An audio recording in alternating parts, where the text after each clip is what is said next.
I'm here at my garden again. Good morning.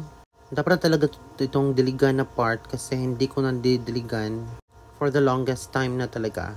So ito po yung Philodendron Prince of Orange ko, di ba? Nakailang bili na rin ako nito kasi lagi siyang nawawala. Ganun lang. Ayaw kasi nito ng sobrang water and overwater ako. Tingnan mo yung leaves. Ito po yung sign na na-overwater yung philodendron. Parang nagkakaganyan po siya. Kapag nakita niyo na ganyan na po yung mga leaves po niya, huwag na muna siyang diligan para hindi mag-stem rot. Basta yun yung basis ko na hindi ko muna didiligan yung plant ko.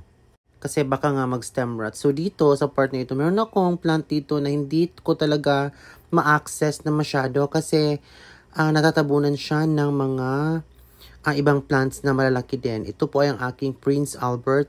Philodendron Prince Albert po siya. Ang laki na po niya, as in super. Hindi ko talaga siya pinutol kasi gusto ko talagang lumaki talaga siya. Katulad ng mga kasama niya dyan na malaking na talaga sila. And sooner or later, i-arrange ko na naman tong part na ito at lilinisin ko rin kasi marami na talagang dapat linisin sa part na ito. Ang daming ng mga dead leaves sa ground. Yun lamang po.